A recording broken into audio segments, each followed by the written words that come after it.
মেধাবী শিশু রামিসার নিথর দেহটা যখন উদ্ধার হল, তখন তার মা বাবার পৃথিবীটা এক নিমিষে ধূলিসাৎ হয়ে গেছে।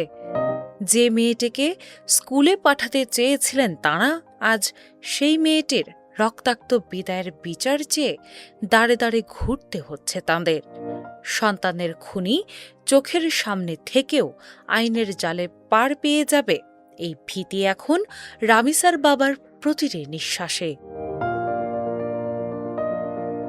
রামিসার মা এখনও সেই বিভীষিকাময় মুহূর্তের ঘোরে ডুবে আছেন। মেয়ের আর্তনাদ আর দরজা ভাঙতে না পারার ব্যর্থতা তাকে কুরে কুরে খাচ্ছে। আর বাবার চোখে আজ কেবল সন্তানের শোক নয়, বরং গোটা সমাজের পচন দেখার গ্লানি। এই হত্যাকাণ্ডের বিচার নিয়ে স্বরাষ্ট্রমন্ত্রীর প্রতিক্রিয়া ভুক্তভোগী পরিবার সহ সচেতন মহলে গভীর ক্ষোভের জন্ম দিয়েছে। রামিসার বাবার মতো হাজারো অভিভাবকের মনে প্রশ্ন জাগে, তবে কি রাষ্ট্রের কাছে শিশুর জীবনের চেয়েও আইনি দীর্ঘসূত্রতা বেশি গুরুত্বপূর্ণ?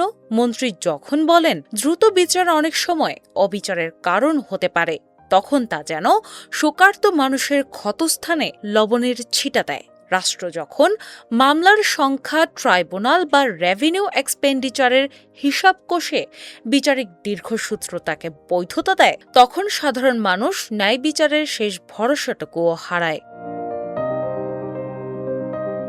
রাষ্ট্রের নীতি নির্ধারকরা যদি জনগণের এই ক্ষোভকে কেবল আবেগ বলে উড়িয়ে দেন, তবে রামিসার মতো আর কত শিশুকে আমরা এভাবেই হারিয়ে ফেলব?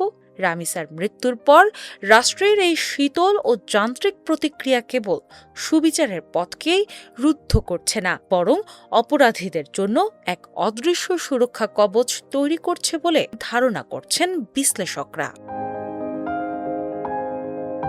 দিনা ইসলাম, বাংলা বাজার পত্রিকা।